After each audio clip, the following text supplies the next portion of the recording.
Macao counts tourism among the pillars of its economic development. How is a gambling and entertainment hub attracting leisure travelers, particularly Filipinos? I discuss this and more with Maria Helena de Senna Fernandes, Macao's Government Tourism Office Director. Helena, great to have you with us on The Final Word. First of all, has Macao tourism fully bounced back from the COVID crisis? Well, it depends on how you look at it. If we're talking about sheer numbers, we're talking about probably rebounding to about 67, slightly less than 70% of what we used to have in terms of total visitor arrivals. We're expecting this year probably to end the year with 25 million visitors. Prior to the pandemic, 2019 was the best year we had. So at that point in time, we had about 39.4 million visitors a year. So that's not bad.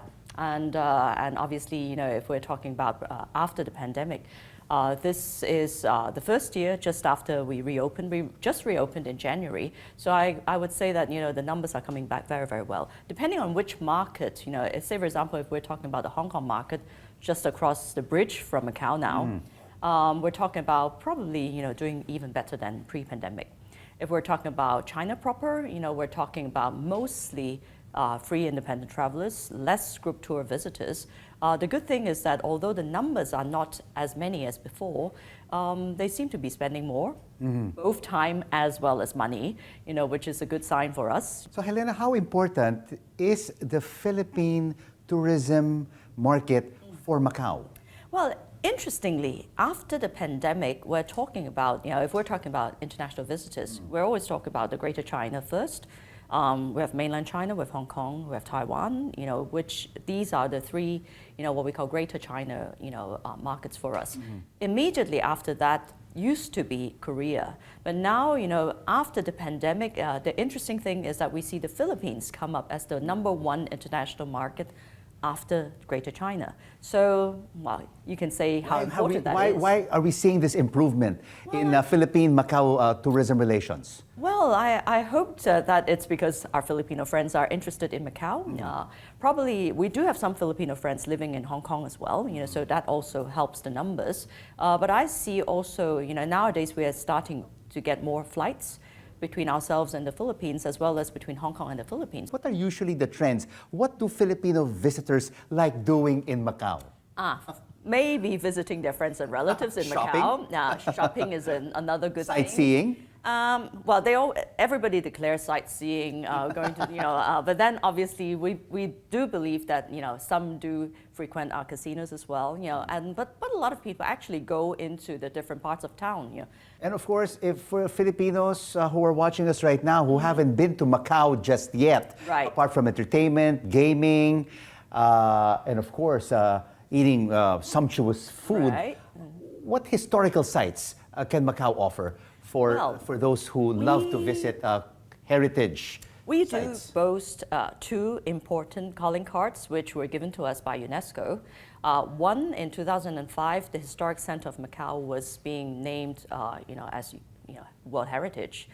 So obviously, the Historic Center of Macau is not just one monument. We have the famous monument of ruins of St. Paul's, but at the same time, there are different squares, temples, and also all sorts of different, historic buildings. Besides this, UNESCO World Heritage, we also have another calling card, what we say, which is, the Creative City of Gastronomy, also by UNESCO. And then obviously we boast ourselves on, on our food, on our gastronomy. So definitely our gastronomy is not just, Portuguese or Chinese. We also have what we call the Macanese cuisine, which is kind of like a marriage between, the East and the West, So they can try that as well, And obviously we do have also a lot of, interestingly, some people also, find that, in some restaurants they also offer Filipino food as well. But what you're telling me right now, Helena, Macau is next on my travel list. Please do. Sooner rather than later. But of course, we're seeing enormous visitor numbers for Macau in the tens of millions, right? But of course, in the Philippines, if you just compare the tourism arrivals in the Philippines, it's just maybe a tenth. On the flip side, what can be done to improve Macau residents visiting the Philippines? Well, I know quite some friends like to visit the Philippines, especially for the beaches. And they also go diving as well, And you have very good food here. I guess it's really trying to let more people in Macau understand there's really a lot to offer in the Philippines. I think in their minds it's always the beaches, but then I understand there's a lot more to offer. Is that why you're also here in the Philippines to boost, travel both ways for Macau and the Philippines? We always say that tourism is both ways. Because for the airlines to fly or for the airlines to actually increase their seat numbers or their flight numbers, you actually have to guarantee that at least they get good numbers flying in. And obviously we have a very, very good connection here, utilizing the City of Dreams. Why not boost two-way tourism? And to promote and boost tourism, social media has been a major player in this space. But of course, over the past year, front and center due to ChatGPT is artificial intelligence. How are you trying to innovate and integrate artificial intelligence? Well, artificial intelligence is something which, like it or not, it is definitely the way forward. Right now, we're testing some things. First of all, using kind of like AI chatbots. But at the second stage, definitely, we're looking at really verbal recognition. So it's kind of like speech recognition. You talk to it, and then it can reply to you. And we're looking at probably developing 8 languages, for it.